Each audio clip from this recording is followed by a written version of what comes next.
Hi guys, for today's video, tara samahan nyo ang inyong Don Fabio pati na rin ang aking mga kasamahan sa ginanap na PIR 2024 at samahan nyo na rin kaming libutin at pasyalan ang mga naggagandahang mga tourist spot na dito mo lang matatagpuan sa probinsya ng Aurora. Alas 4 ng umaga nang umalis kami sa bayan ng Quezon at bago nga mag alas 6 ng umaga nakarating na kami dito sa pinaka-iconic na estatwa ni Aurora Aragon Quezon na matatagpuan mo dito sa Kanili, Pantabangan. Stopover kami dito upang makapagkuha ng mga picture at mga videos. Dahil alam natin na hindi kumpleto ang pagpunta natin sa probinsya ng Aurora kung hindi tayo makakapagpa-picture dito. Karamihan nga sa atin kilala at pamilyar na itong lugar na to dahil sa mga napapanood nating mga motovlogger na madalas nagro-road trip papuntang Baler. Una nga sa listahan ng aming itinerary, itong Enchanting Balete Tree na matatagpuan sa Maria Aurora at kilala bilang the biggest and the oldest tree in Asia. 25 pesos per head ang bayad dito sa Balete Tree at pwede kang sumakay sa kanilang train na nagkakahalagang 35 pesos per head upang mas dama mo at ma-feel mo ang paglilibot sa garden nila sa loob. Gilid nga ng malaking Balete Tree, meron sila ditong bilihan ng mga pasalubong at mga delicacy nila na pwede mong pagpilian. Kanya-kanya na nga ng pagpwesto at pagkuha ng mga litrato ang mga minamahal naming mga BHW na nagmula pa sa iba't ibang barangay ng Quezon. At pangalawang pinuntahan nga namin na nakalagay din sa itinerary namin itong Museo de Baler. Aminado ako na kahit pabalik-balik ako dito sa Dinadjawan, ito pa lang din yung unang beses na pupunta ako dito, pati rin sa Balete Tree. Libre lang ang pagkuha ng picture dito sa labas pero pag pumasok ka sa loob ng museo, 100 pesos per head nga pala ang entrance. Sa tapat ng Museo de Baler, dito mo rin matatagpuan ang kanilang standout na kung saan nagpapakilala na isa ang Baler sa surfing capital of the Philippines. May mga lalapit sa'yo dito na pwede mong pakisuyuan para makuhanan kayo ng litrato ng magkakasama at sa kasalukuyang video nga, ito nga yung example na ginawa nila as human drone. Wala namang bayad sa kanila pero nasa sayo na yan kung bibigyan mo sila ng tip. Dahil first time nga namin to kaya sinubukan na rin namin. At saktong alas 12 ng tanghali nakarating na rin kami sa Dinadjawan. At sa Pacific Villa Resort nga pala yung napili naming accommodation. At sa pagkain naman kumontak na lang din kami ng mag-cater para hindi na kami magluluto. Gising-gising at kalderetang manok nga pala yung sinerve para sa lunch namin. Sa function hall na nga lang kami nagsikainan ng tanghalian para medyo maluwang at magkasya kaming lahat. Pinauna na nga namin kumuha ng pagkain dito yung mga BNS at saka yung mga driver pati na rin yung mga BHW. Habang nakapila nga sila, ito nga pala yung utol kong talaga nga namang ipagmamalaki ko sa lahat. Talaga nga naman 22 pa lang naka-impake na ng mga gamit. Tuwa lang talaga ako sa kanya guys kapag ka nagpapa-outfit check siya. Rent na nga lang kami dito ng video okay para may magamit kaming mic upang mas malinaw at maayos yung maging daloy ng program. Pagkatapos nga ng tanghalian, nagsimula na nga yung program. Nagkaroon lang ng konting discussion. Naliwanag ko ano nga ba ang kahalagahan at mga tungkulin nila sa mga gagampanan nilang trabaho bilang barangay health workers. At nung matapos ang discussion, pinagpahinga na nga muna yung mga barangay health workers natin habang kami simulan na naming asikasuhin itong mga gagamitin para sa mga pag-games at gaganaping team building. 3:30 pa naman yung nasabing call time para sa gaganaping team building mamaya. Kaya naman pinagpahinga na lang muna namin sila para naman sa ganon bawi yung pagod at tagal na inilaan nila sa biyahe. Bilang banda napansin ko yung aking utol dito sa gilid-gilid na halata mong dismayado at mukhang malungkot. Nabali kasi yung shades niya na nagkakahalagang 4 digits. Yan nga bang sinasabi ko, hindi pa siya nakakaisang araw dito sa villa sira na yung pang outfit check niya. Tungtong nga ng 3:30 ginising na nga lahat ng barangay health workers para masimulan na itong hinanda naming team building. Kaya nga pala kami ditong hinandang 5 timba na kung saan 5 grupo yung maglalaro. Mechanics ng game, kailangan nilang mapuno yung timba sa pamamagitan ng kuha nila ng tubig sa dagat gamit yung kanilang mga damit.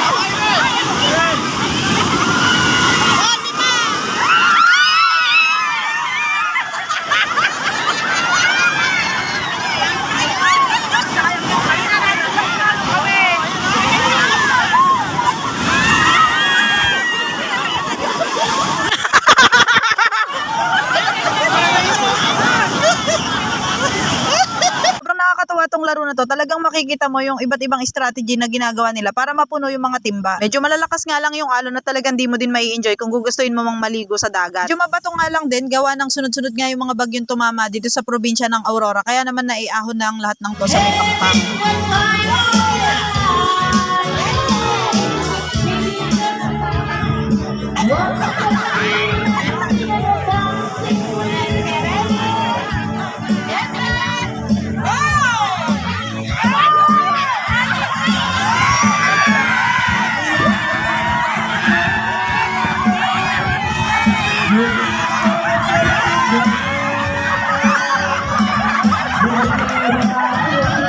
Dahil pahapon na nga sinimulan na nga rin naming magtayo dito ng mga tent. 100 pesos per head nga pala ang entrance para sa mga magte-tent plus 150 para sa tent pitching. Pagkatapos nga ng team building, nagpahinga na nga ulit ang mga barangay health workers. Tapos ang Don Fabio nyo, ito, susulitin ko na muna ang dagat. Medyo may kalakasan nga yung mga alon dito, kailangan talagang makapagbasaman lang ako. Saan lang tayo mapunta ng dagat, kaya naman wag na nating sasayangin yung pagkakataon.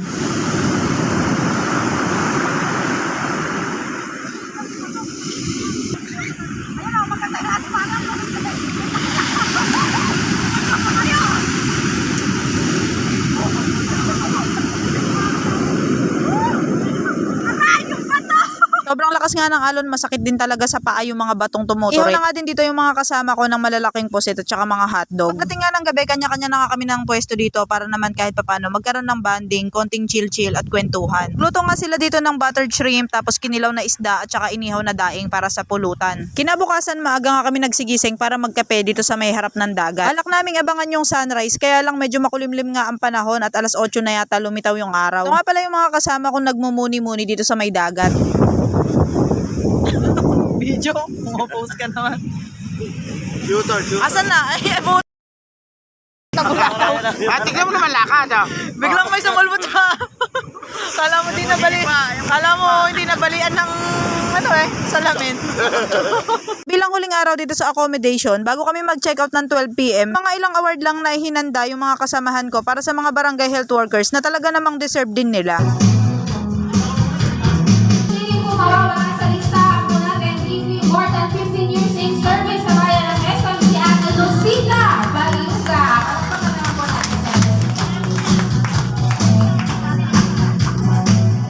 Acknowledging also for her continuous service for the institution for more than 15 years. Atin din po si Ate Benny Narito.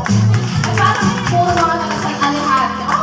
Ang tatagal naman ng mga taga San Alejandro. Hindi naman halata, huwag ka nang maingay. Jem, where are you? In service. And nandyan din.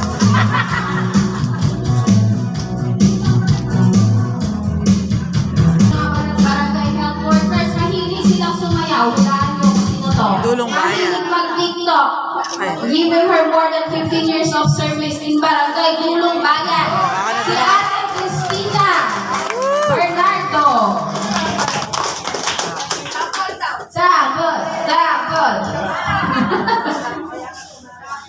And then, of course, acknowledging her service for more than 15 years as BNS, Ate Elena Erese. Doktora Elena, at your service.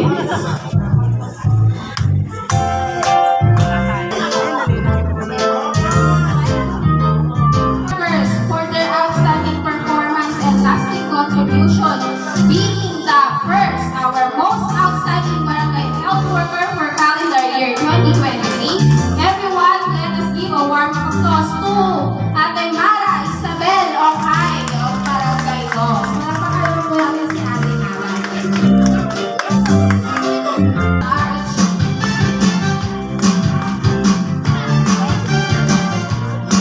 And then, syempre, lasting contribution being the most outstanding barangay foundation scholar for CY 2023. Everyone, let us give a warm applause to Ate Michelle Tagama. Most outstanding BNS for the year 2023. So this is group prep award na po, no? Everyone, let us give a warm applause to Barangay San Andres Puno. Yay! Pagdating daw po sa reporting, sila yung mga nauuna. Kaya sino yung mahihirapan kanila? San Andres Puno, come here forward.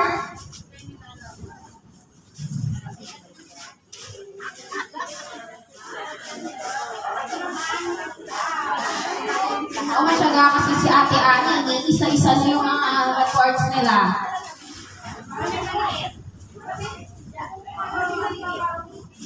Yung Alejandro!